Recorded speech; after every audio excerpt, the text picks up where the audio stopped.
কালকেই হয়েছিল গাড়িটা খারাপ। সীমাচলম টেম্পল যাওয়ার রাস্তাটা কিন্তু খুবই সুন্দর, প্রচুর ভিড় প্রচুর, মানে আমরা ভুল দিনে চলে এসেছি আজকে। আমি তো একদম মন্দিরের সামনে চলে এসেছি, কিন্তু এরা আসছে না কেন? এটা হচ্ছে জুতো হেলমেট রাখার জায়গা, এর পাশেটা হচ্ছে ব্যাগ রাখার জায়গা, তার পাশে মোবাইল রাখার জায়গা। ও পুরো শহরটা বাঁদিকে দেখা যাচ্ছে, মানে অদ্ভুত অদ্ভুত। ঠিক আছে, ওকে ওকে। আমরা একটা ভুল রাস্তা নিয়ে নিয়েছি, একটা কি গুগল ম্যাপে দেখিয়েছে ফার্স্ট গিয়ার ছাড়া উঠবে না, মানে এটা পুরো কার্সিয়াং এর মতো অবস্থা। এখন আমরা বিশাখাপত্তনম পোর্ট এরিয়াতে আছি, আগেই বললাম। চার্চ থেকে ভিউটা কিছুটা এরকম। ইয়ারাডা বিচ আর 8 কিলোমিটার বাকি আছে, আর ম্যাপে যা রাস্তাগুলো দেখাচ্ছে হেয়ারপিন বেনের মতো একটা পাহাড় টপকে যেতে হবে। সামান্য পাহাড়ের ওপরে একটুখানি উঠেছি বলে ওয়েদারটা চেঞ্জ হয়ে গেল, আর ঢালানো সেরকম লেভেলে, পুরো দার্জিলিংয়ের মতো ফিল এসে যাচ্ছে। এখনো পর্যন্ত যতগুলো বিচ দেখলাম আমার তো মনে হচ্ছে এটাই সব থেকে সুন্দর বিচ। পাহাড় আর সমুদ্রের যে অরিজিনাল অ্যাকচুয়ালি ফিল আর অ্যাকচুয়ালি ওয়েদার এইখানেই আছে। এই তো সব থেকে সুন্দর বিচ দেখলাম এটা। 5:30টার সময় আমরা লাঞ্চ করছি। চলে এলাম আমরা সাবমেরিন দেখতে।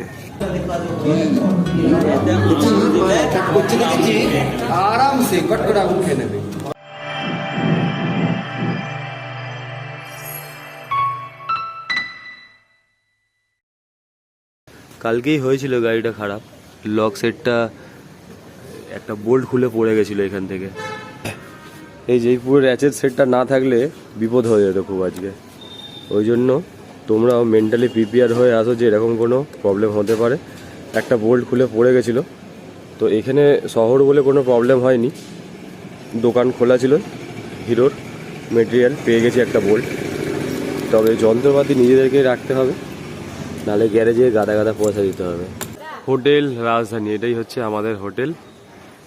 হোটেলের সামনে বাইক রাখার জায়গা আছে, ক্যামেরা লাগানো আছে, কোনো প্রবলেম নেই।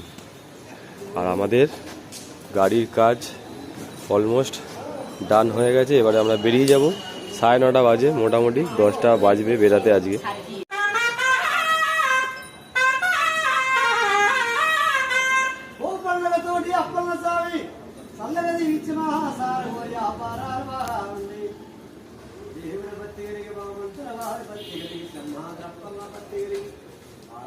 গুড মর্নিং সবাইকে ভাইজ্যাগ থেকে।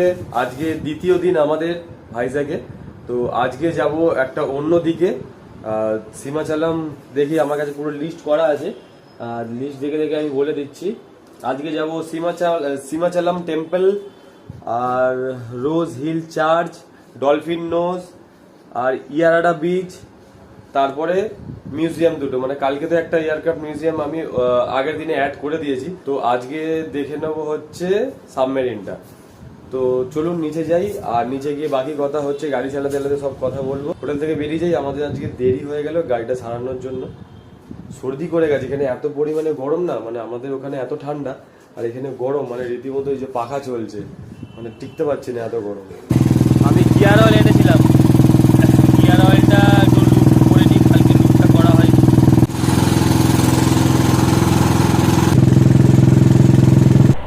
বেরিয়ে পড়লাম আমরা হোটেল থেকে। ঘড়িতে সময় হচ্ছে 10:57, মানে আজকে আমাদের অনেকটাই লেট হয়ে গেছে। চ তাহলে, জয় জয় তারা, জয় ভোলেনাথ হর মহাদেব। সীমাচলম টেম্পল যাব আমরা, ম্যাপ সেট করে দিয়েছি। 14 কিলোমিটার এখান থেকে। খাওয়া দাওয়া করে ধোসা 40 টাকার খেয়ে বেরিয়ে পড়লাম। ভাইজ্যাগ সিটির ভেতর দিয়ে গাড়ি চালাচ্ছি, বারবার যেন ভাই সিটি বলে ফেলছি, মানে গেম খেলে খেলে এমন হয়ে গেছে। দেখো খালি ভাইজ্যাগের সৌন্দর্য, একটা মোড় ঘুরলেই সামনে পাহাড়, আবার একটা মোড় ঘুরলেই সামনে সমুদ্র। ট্রাফিক জ্যাম সবসময় লেগেই আছে, এত বেলাতে বেরোলাম তাও। দারুণ দারুণ ভাইজ্যাগের রোড, অল টাইম পাহাড় দেখতে দেখতে রাস্তায় যেতে পারবে। আর রোড কিন্তু একদম মানে কি বললো, মাখন রোড নিয়ে কিন্তু কোনো কথা হবে না। এখান থেকে আমরা নিয়ে নেবো বাঁ দিক, ম্যাপ আমাদেরকে সেটাই বলছে। আজকে অন্য রোড দিয়ে যাচ্ছি, আজকে আমরা বিচ রোড দিয়ে যাব না। এই সীমাচলম টেম্পল যাওয়ার রাস্তাটা কিন্তু খুবই সুন্দর। এখন 9 কিলোমিটার বাকি আছে, 19 মিনিট দেখাচ্ছে, মানে 11:40 আমরা পৌঁছে যাব। ও সামনে পাহাড়, সামনে কেন, বাঁদিকেও পাহাড়। আর এই রাস্তাতে কিছু কিছু মন্দির পড়ছে, এত সুন্দর দেখতে মন্দিরগুলো, মানে অসাধারণ সুন্দর। রোডের খালি ভিউটা দেখো, দুর্দান্ত দুর্দান্ত। তবে একটা জিনিস এখানে বলে দিই, এখানে লোক হেলমেট পরুক না পরুক কিন্তু কেউ জোরে গাড়ি চালাচ্ছে না। আমি একটা জিনিস লক্ষ্য করলাম, সবাই কিন্তু স্পিড মেনটেন করে গাড়ি চালাচ্ছে। রাস্তা ফাঁকা, কেউ কোথাও নেই। একটা টার্নিং আসছে এত সুন্দর, মানে চোখের সামনে ভিউ পাল্টে যাচ্ছে। আজকে ঠান্ডাটা কম আছে এখানে, এমনিতে তো এখানে ঠান্ডা নেই, তবু কুয়াশাটা কম আছে বলে একদম গ্রিন হয়ে আছে চারিদিক, মানে চোখের শান্তি আর কিছু না। এখনও বাকি আছে 3.3 কিলোমিটার। মানে আমরা রাইডিং জ্যাকেট পরে গাড়ি চালাচ্ছি বলে সব লোকের মানে অ্যাট্রাকশান আমাদের দিকে। কালকে যে যে জায়গাগুলো ঘুরতে গেছিলাম তার মধ্যে কিছু জায়গাতে তো লোক আমাদেরকে ডেকে আমাদের সাথে ফটো তুললো, কথা বললো যে কোথা থেকে এসেছো, কোথায় যাবে। ভালো লাগে এসব লোক যখন ভালোবেসে জিজ্ঞাসা করে বা সাহস যোগায় যে হ্যাঁ খুব ভালো, আমরা করতে পারি না তোমরা করতে পারছো। কত লোকের শখ আছে এরকম রাইডিং করবে, বাইকে করে ঘুরবে দেশ বিদেশ, করতে পারে না, আমরা করতে পারছি। আমরা ব্লেসড, সত্যি ভগবানের কাছে কৃতজ্ঞ যে আমরা এই জিনিসটা করতে পারছি। অনেকের শখ থাকে, ইচ্ছা থাকে, কিন্তু সম্ভব হয় না হয়তো কোনো কারণে।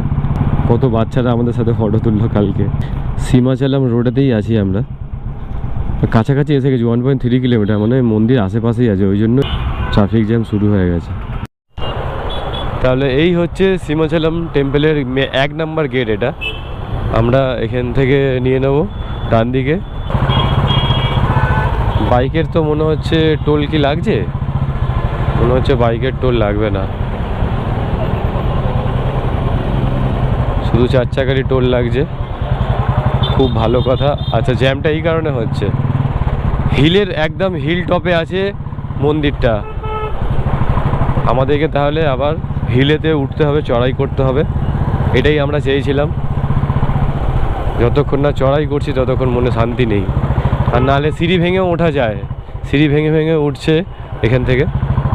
সিঁড়ি ভাঙতে গেলে তো কমসে কম 300-400রও বেশি সিঁড়ি ভাঙতে হবে। হ্যাঁ, সম্ভবত 300 না 350 সিঁড়ি ভেঙে উঠতে হয়, আমি দেখছিলাম। 10 টাকা করে টোল কেটে নিলাম আমরা।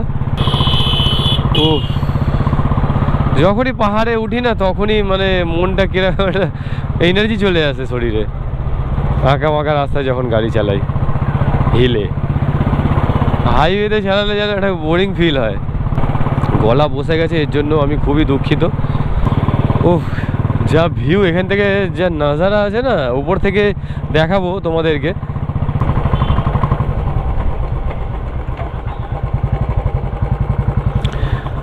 স্যার মন্দির, temple temple, thank you sir.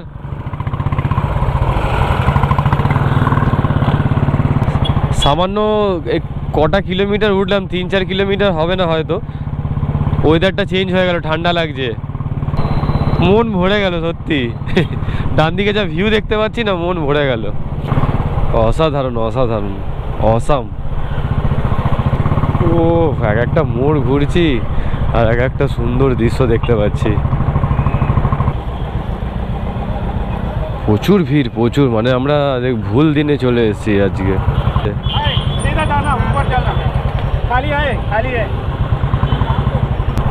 বলে দিয়েছে খালি হে, দেখি খালি আছে কিনা। নিচের পার্কিং থেকে তো আমাদেরকে বললো যে উপরে নাকি খালি আছে, কিন্তু যতই উপরে উঠছি ততই ভিড় বাড়ছে।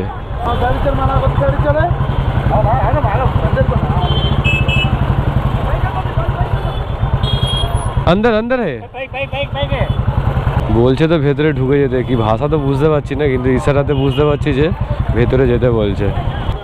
আমি তো একদম মন্দিরের সামনে চলে এসেছি, কিন্তু এরা আসছে না কেন?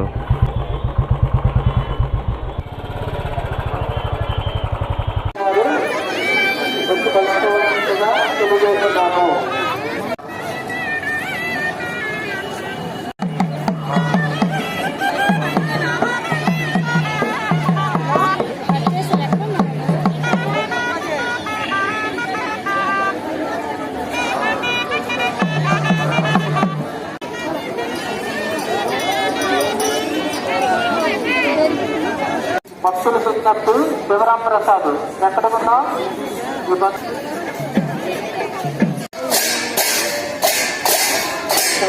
এই যে গাড়িগুলো আমাদের এখানে রাখা আছে, আর ঠিক এই জায়গাটাই হচ্ছে ব্যাগ আর মোবাইল জমা রাখার কাউন্টার। এখান থেকে উপর দিকে উঠে মন্দিরটা দর্শন করতে হবে। এটা হচ্ছে জুতো হেলমেট রাখার জায়গা, এর পাশেটা হচ্ছে ব্যাগ রাখার জায়গা, তার পাশে মোবাইল রাখার জায়গা। আর এইটা হচ্ছে 300 টাকার লাইন, যেটা আমরা দিয়েছিলাম। ভিড় প্রচণ্ড ছিল, প্রচণ্ড পরিমাণে ভিড় ছিল, যার কারণে আমরা পয়সা দিয়েই দেখে নিলাম। তো আধ ঘন্টার মধ্যে কমপ্লিট হয়ে গেছে আমাদের দর্শন। প্রথমে ভাবছিলাম যাব না। এখানে কিন্তু মোবাইলের জন্য 10 টাকা, ক্যামেরার জন্য 10 টাকা, আর হেলমেটের জন্য 20 টাকা, জুতোর জন্য 5 টাকা। এই হচ্ছে কস্টিং। এরপর চলে যাব আমরা চার্চে, রোজ হিল চার্চ। একজন হেল্প চাইছে এই হিল থেকে নামার জন্য। আমরা বেরিয়ে যাচ্ছি এখান থেকে, রোজ হিল চার্চে যাব। इनको बस उधर तक ड्रॉप करना है, नीचे जो बस स्टॉप है ना उधर। Thank you. ঠিক আছে, খুব ভালো দর্শন হলো, মানে কি বলবো, সত্যি মানে পজিটিভ এনার্জি একটা ফিল করতে পারবে তোমরা যদি আসো। আর এত দর্শক এসছে, এই দর্শকের মনের ফিলিংস মানে একটা অদ্ভুত পরিবেশ ভেতরে, কিন্তু খুবই একটা পজিটিভ এনার্জি, পজিটিভ একটা ভাইব আছে মন্দিরের ভেতরে। দারুণ লেগেছে আমাদের সবার। ও পুরো শহরটা বাঁদিকে দেখা যাচ্ছে, মানে অদ্ভুত অদ্ভুত, জাল দিয়ে ঘেরা আছে। কোথায় গেল ওটা? ওই দেখতে দেখতে আসছে, মানে ওখানে দাঁড়িয়ে ছিল নাকি? দেখতে দেখতে আসছে, ওই তো নেমে গেছে।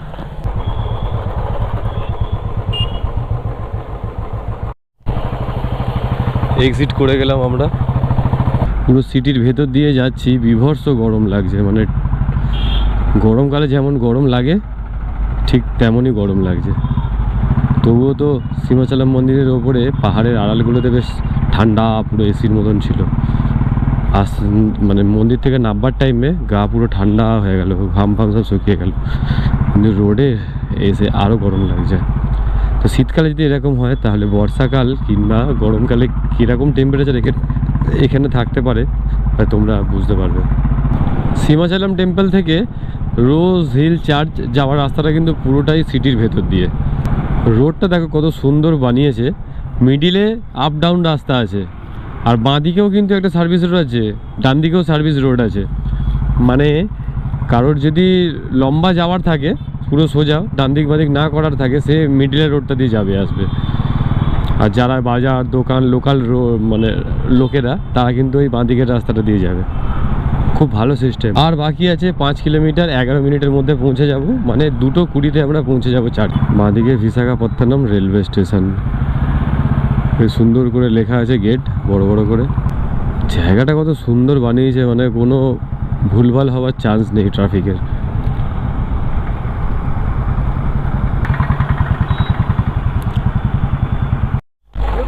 यही रास्ता है। ये कितना किलोमीटर है? अभी इधर से यारडा, हाँ इधर से यारडा कम से कम 30 किलोमीटर तक आएगा। नहीं नहीं, मतलब ये यू टर्न कितना किलोमीटर में आएगा? अभी 10 किलोमीटर, 8 किलोमीटर इसमें आएगा। ঠিক আছে, ওকে ওকে। আমরা একটা ভুল রাস্তা নিয়ে নিয়েছি, একটা কি গুগল ম্যাপে দেখিয়েছে, আর এই ব্রিজটা নিয়ে নিয়েছি। ব্রিজটা নেওয়ার জন্য আমাদেরকে 10 কিলোমিটার বেফালতু চালাতে হবে। এটা হচ্ছে পোর্ট রোড। তবে পোর্ট এরিয়ার ভেতর দিয়ে যাচ্ছি, খুব ভালো লাগছে। আর একটুখানি বাকি আছে, আর 1 কিলোমিটার মতো বাকি আছে। এখান থেকে ডান দিকেই হচ্ছে রোজ হিল চার্চ। টুরিস্ট উঠছে, অনেকটা চড়াই আছে, 3টে প্যাঁচ আছে, এই যে দেখাচ্ছে, অনেকটাই চড়াই আছে।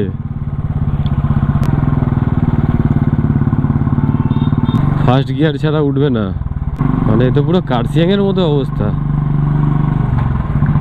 এখান থেকে তাহলে ভিউটা ভালো পাওয়া যাবে। এখন আমরা বিশাখাপত্তনম পোর্ট এরিয়াতে আছি, আগেই বললাম। এদিকটা দেখিনি, বড় বড় বিশাল বিশাল জাহাজ দাঁড় করানো আছে, বিশাল মানে বিশাল। এদিকে চার্চটা সুন্দর।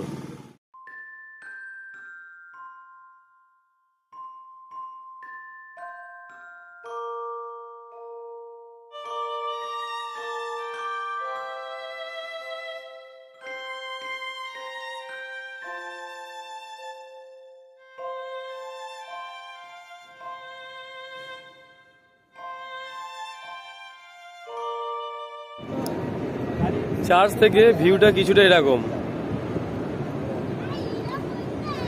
মানে পুরো পোর্ট এরিয়া এটা। এদিকে সব ক্রেন দাঁড়িয়ে আছে। পোর্টটা কিন্তু এখানে খুব দারুণ, মানে জায়গাটা এত সুন্দর লাগছে ভিউটা। আর আজকের ডেস্টিনেশনের মধ্যে দুটো ডেস্টিনেশনই আমাদের খুব ভালো লাগলো। এক তো সীমাচলম মন্দির দারুণ, আর এই পোর্টটাও খুব ভালো লাগলো। এরপরে চলে যাব ইয়ারাডা বিচ, আর মাঝখানে ডলফিন নোস আছে, ওটাও সেই পাহাড়ের ওপর থেকে একটা ভিউ দেখার ব্যাপার আছে। আর তারপরে চলে যাব মিউজিয়াম দেখতে। বেলা অনেক হয়ে গেছে, 2:30 বেজে গেছে, 2:45 মতন বাজে। বেরিয়ে পড়লাম আমরা রোজ হিল চার্চ থেকে। ইয়ারাডা বিচ হচ্ছে এখান থেকে 13 কিলোমিটার, 50 মিনিট লাগবে দেখাচ্ছে। রাস্তাতেই কিন্তু আমরা খেয়ে নেবো, কারণ এখন ঘড়িতে 3:30 বাজে। সময় চলে যাচ্ছে, খাওয়া দাওয়ার কোনো ঠিক নেই। এখানে কিন্তু স্পটগুলোতে খাওয়া দাওয়ার কোনো রকম ব্যবস্থা নেই, শুধুমাত্র জল, আইসক্রিম ছাড়া, কোল্ড ড্রিঙ্কস ছাড়া আর কিছু নেই। এই পোর্টের রাস্তায় কিন্তু এই চার্চটাই লাস্ট, এরপর আর যাওয়া যাবে না।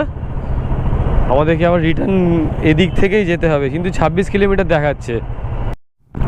শেষমেশ রাস্তা পাওয়া গেল না, মানে রাস্তা আছে কিন্তু ওটা পার্সোনাল ইউজ কোম্পানির। আমাদেরকে 26 কিলোমিটারই যেতে হবে। আগে যে পোর্ট রোডের রাস্তাটা ধরেছিলাম, কোনো ইউটার্ন নেই 10 কিলোমিটার, ওই রোডটা দিয়েই যেতে হবে আমাদেরকে। ইয়ারাডা বিচ আর 8 কিলোমিটার বাকি আছে। আর ম্যাপে যা রাস্তাগুলো দেখাচ্ছে হেয়ারপিন বেনের মতো, একটা পাহাড় টপকে যেতে হবে, মানে পাহাড়ের ওপর দিয়ে রাস্তাটা আছে। অ্যাডভেঞ্চার হবে, আবার একটা অ্যাডভেঞ্চার। সলিড মজা লাগছে হেয়ারপিন বেনগুলোতে যেতে, জোশ এসে গেছে শরীরে।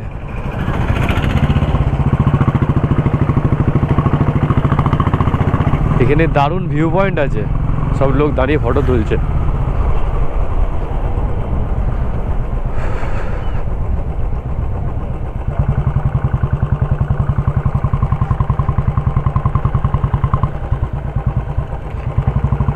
কোথায় গেল বাকি লোকগুলো?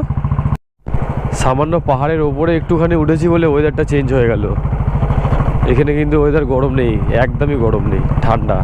ইয়ারাডা বিচ তো নিচে হবার কথা, তো পাহাড়ের ওপরেই উঠে যাচ্ছি। ও মায়েরি মায়েরি লাগছে। দেখি কোনো একটা ভিউ পয়েন্ট যদি থাকে তাহলে ভিউটা দেখাবো। বাপরে বাপ, তো অনেক ঢালান, ওই জন্যই স্পিড লিমিটটা 20 দেওয়া ছিল। ভিউ কিন্তু এতটাই সুন্দর, মানে ধোঁয়া কুয়াশার মতন হয়ে আছে, তাই বাকি মানে বলার কথা নয়। আর ঢালানো সেরকম লেভেলে, পুরো দার্জিলিংয়ের মতো ফিল এসে যাচ্ছে। না খেয়ে দে হিসাব মতন আমরা ঘুরে যাচ্ছি, খাবারের জায়গা পাচ্ছি না, আইসক্রিম খেয়ে খেয়ে ঘুরছি। বলে লাজবাব লাজবাব। এখনো পর্যন্ত যতগুলো বীচ দেখলাম আমার তো মনে হচ্ছে এটাই সব থেকে সুন্দর বীচ। পাহাড় এবারে শেষ, এখানে থাকলে আমার মনে হয় সব থেকে রিল্যাক্সে থাকা যাবে। ইয়ারাডা বিচে পাহাড় আর সমুদ্রের যে অরিজিনাল অ্যাকচুয়ালি ফিল আর অ্যাকচুয়ালি ওয়েদার এইখানেই আছে। এতগুলো জায়গা ঘুরলাম তো। ভাইজ্যাগের বিচ দর্শনের এটাই আমাদের আজকের শেষ বিচ দর্শন। হ্যাঁ, এই তো সব থেকে সুন্দর বিচ দেখলাম এটা। ওই যে এই বিচটা সব থেকে সুন্দর দেখলাম।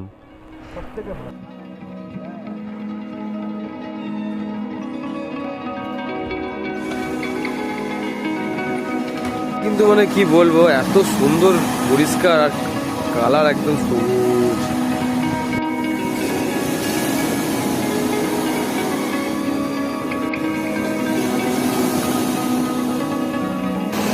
এটা কোনো পাখি নয়, এটা কিন্তু ঘুড়ি।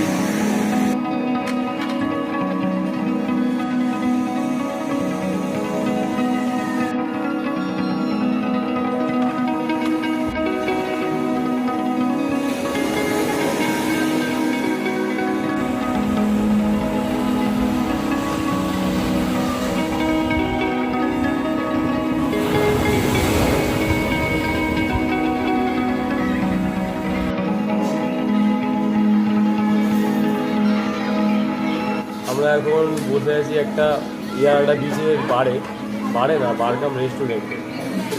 আর পিছন দিকে ভিউটা অসাম। আমাদের খাবার এসে গেছে, 5:30টার সময় আমরা লাঞ্চ করছি। ইয়ারাডা বিচে কিন্তু ঠান্ডা ভালোই আছে, ভালো মানে যথেষ্ট ঠান্ডা লাগছে আমাদের এই সন্ধ্যেবেলাতেই। আর বাইকগুলো রেখে খাচ্ছিলাম আমরা সিটে, পুরো শিশির পরে বাইকের সিট ফিট সব ভিজে গেছিলো। এই বিচ থেকে কিন্তু যাওয়ার টাইমে রাস্তাটা প্রচুর খাড়াই, মানে অলমোস্ট কার্সিয়াং কিংবা রক গার্ডেন যদি তোমরা গিয়ে থাকো তাহলে বুঝতে পারবে ওই লেভেলের খাড়াই রাস্তা।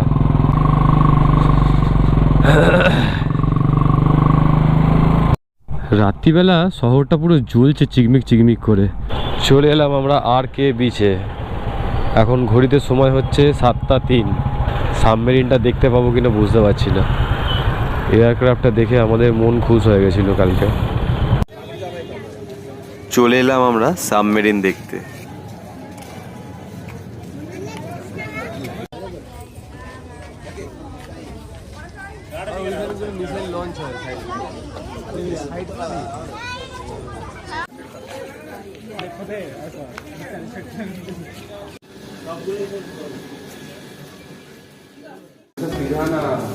বাপ রে, মাছের সাইজ কি!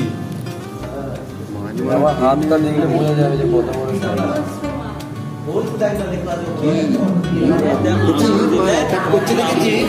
আরামসে কট করে আগুন খেয়ে নেবে। আমার হাতের সাইজটা দেখলে বুঝতে পারবে যে কত বড় মাছ। অনেক দাম।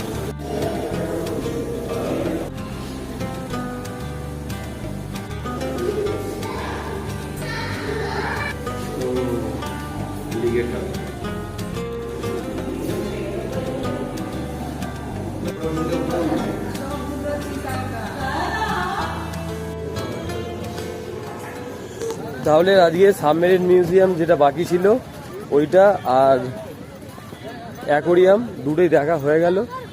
মানে ভাইজ্যাগে সব সাইট সিন অলমোস্ট কমপ্লিট। এবারে কালকে ভোরবেলা আমরা বেরাবো আরাকুতে। বাকি এখন বিচে একটু আড্ডা ফাড্ডা মেরে রাত্রিবেলা খেয়ে দিয়ে হোটেলে, তারপর হোটেলে গিয়ে কথাবার্তা হচ্ছে। এই জায়গাটা খুব ভালো, এই জায়গাটা পুরীর মতন পুরো বালিতে ভর্তি আছে। RK beach. RK বিচ থেকে আমরা বেরিয়ে গেলাম। কালকে আরাকুর জন্য বেরাতে হবে, ব্যাগগুলো প্যাক করতে হবে, তাই সোজা হোটেলের লোকেশনটা মেরেছি। হোটেল আমাদের এখান থেকে মানে RK বিচ থেকে 3 কিলোমিটার দূরত্বে অবস্থিত। চলে এলাম আমাদের হোটেলের সামনে। তাড়াতাড়ি রেস্টুরেন্টে যাই, নাহলে বন্ধ হয়ে যাবে বলছে, সবে 9টা বাজে। আমি একটা